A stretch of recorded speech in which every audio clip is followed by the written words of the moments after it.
तो नेटवर्क 18 को प्रधानमंत्री के दिए इस इंटरव्यू के बाद सियासी हलकों में हलचल बढ़ गई है। उन्होंने देवबंद में मायावती के उस बयान पर भी निशाना साधा जिसमें मायावती ने मुसलमानों से एकजुट होकर उनके गठबंधन को वोट करने की अपील की थी। प्रधानमंत्री ने कहा कि अगर ऐसा हिंदुओं के लिए कहा जाता तो बवाल काट दिया गया होता, लेकिन योगी आदित्यनाथ ने भी कहा है कि मायावती का यह बयान आंबेडकर और काशीराम का अपमान है।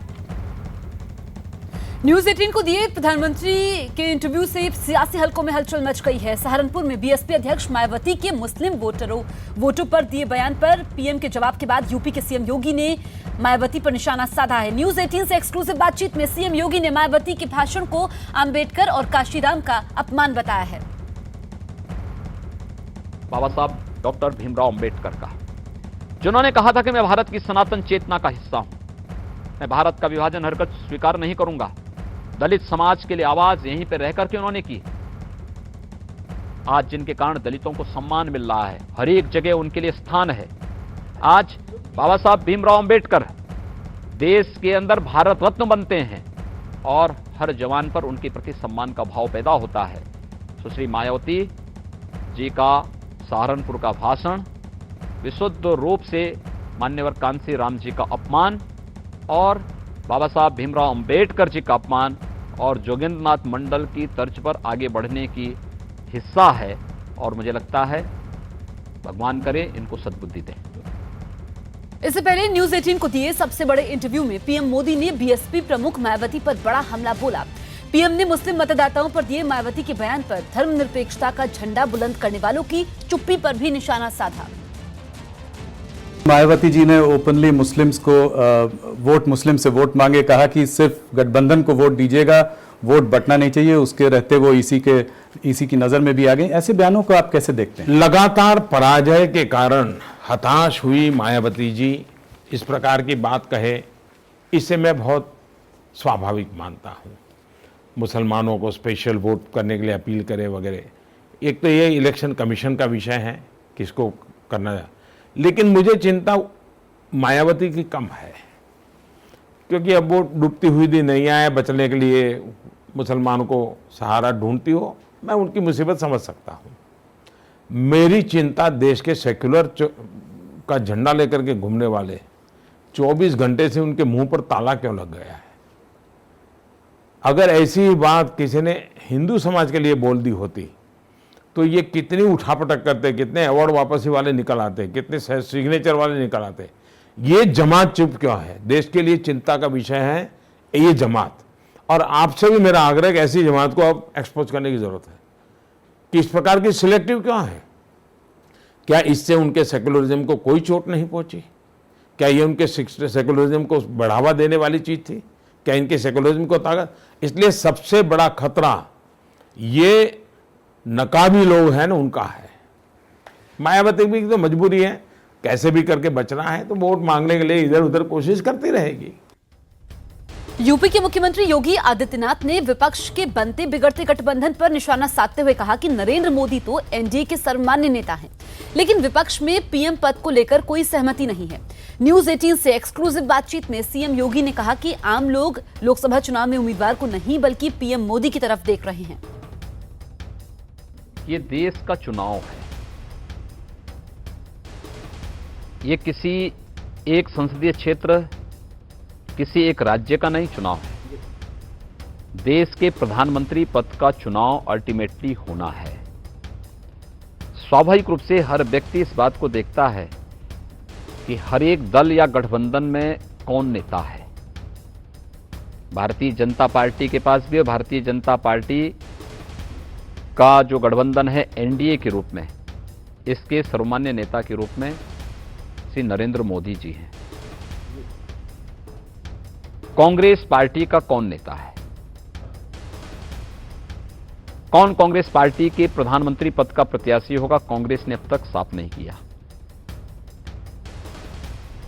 अन्य जो थर्ड फ्रंट था, जो बनने वाला था, बनते बनते रुक गया, नहीं बन पाया, क्योंकि उसमें इस बात को लेकर सहमति नहीं बन पाई कि प्रधानमंत्री मायावती जी होंगी, प्रधानमंत्री अखिलेश यादव होंगे, प्रधानमंत्री मुलायम सिंह जी होंगे, प्रधानमंत्री चंद्रबाबू नायडू होंगे, प्रधानमंत्री ममता बनर्जी होंगी, प्रधानमंत्री केसीआर होंगे, प्रधानमंत्री शरद पवार होंगे। कौन होंगे तय ही नहीं कर पाए तो स्वाभाविक रूप से सबसे पहली बात यह कि प्रधानमंत्री पद का प्रत्याशी आपका कौन है, नहीं कर पाए।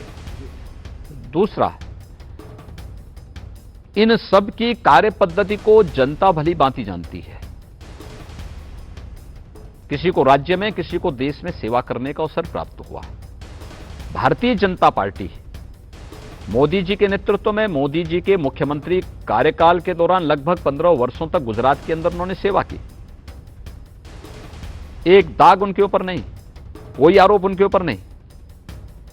उन्होंने कार्य की शुचिता, पारदर्शिता और कार्य पद्धति को, जो एक कार्य संस्कृति को गुजरात के अंदर प्रस्तुत किया था। आज देश पिछले 5 वर्षों से उन्हें देख रहा है, उनकी कार्य पद्धति को देख रहा है, लोक कल्याणकारी योजनाओं को देख रहा है, इंफ्रास्ट्रक्चर डेवलपमेंट के कार्यों को देख रहा है, भारत को दुनिया की आर्थिक महाशक्ति के रूप में उनके द्वारा दिए गए प्रयासों को देख रहा है। भारत की परंपरा, भारत की संस्कृति, भारत की विरासत को अंतर्राष्ट्रीय वैश्विक मानचित्र स्तर पर पहुंचाने में उनके योगदान को देख रहा है। भारत के आंतरिक और बाह्य सुरक्षा के मोर्चे पर किए गए कार्यों को आम जन देख रहा है। स्वाभाविक रूप से आम जन की पहली पसंद मोदी जी हैं।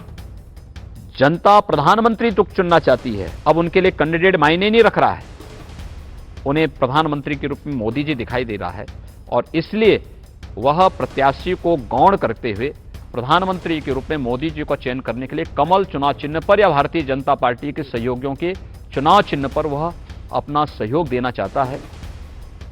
यूपी के मुख्यमंत्री योगी आदित्यनाथ ने कांग्रेस के घोषणा पत्र को हरे वायरस से संक्रमित बताया है। न्यूज 18 से एक्सक्लूसिव बातचीत में योगी आदित्यनाथ ने कहा कि कांग्रेस का घोषणा पत्र किसी राष्ट्रीय राजनीतिक दल का नहीं लगता। क्या मुद्दे आपके होने चाहिए? हमने तो साफ कहा, हम विकास, सुशासन और राष्ट्रवाद के मुद्दे पर चुनाव लड़ रहे हैं। कांग्रेस किन मुद्दों पर चुनाव लड़ रही है? कांग्रेस का घोषणा पत्र देख करके कोई व्यक्ति ये कहता है कि वास्तव में किसी राजनीतिक दल का घोषणा पत्र होगा? मैं वही आ रहा हूं, मैं इसीलिए आ रहा हूं कि कांग्रेस के घोषणा पत्र को देख करके कोई व्यक्ति ये कहेगा ये किसी राष्ट्रीय दल का घोषणा पत्र है? मैं कह सकता हूं कांग्रेस का घोषणा पत्र इस बात को स्पष्ट करता है कि कांग्रेस का हाथ देशद्रोहियों के साथ। यह देश देशद्रोहियों को कभी स्वीकार नहीं करेगा, कभी स्वीकार नहीं करेगा। इसी प्रकार से एकदम कांग्रेस ने वो कृत्य किया है, कांग्रेस वही कर रही है। कांग्रेस के घोषणा पत्र ने इस बात को साबित किया है। और अभी राहुल गांधी केरल की यात्रा पे गए थे, नामांकन करने के लिए गए थे। रोड शो में जो दृश्य था देश और दुनिया ने देखा है, एक राष्ट्रीय दल कहां ले जाना चाहता है इस देश को? कब इन लोगों के अंदर इस देश की मूल चेतना को समझने के लिए वो भाव और बुद्धि आएगी? ये देश से जानना चाहता है। और इसीलिए चाहे वह कांग्रेस हो या फिर अन्य दल, ये इस हरे वायरस के से संक्रमित हो चुके हैं। ये हरा वायरस अत्यंत खतरनाक वायरस है और ये एंटीडोज जनता है। इस देश की जनता, 130 करोड़ की जनता एंटीडोज है। जो एंटीडोज जब देगी तो भारतीय जनता पार्टी का कमल का फूल इस देश की सुरक्षा, इस देश की समृद्धि का कारण।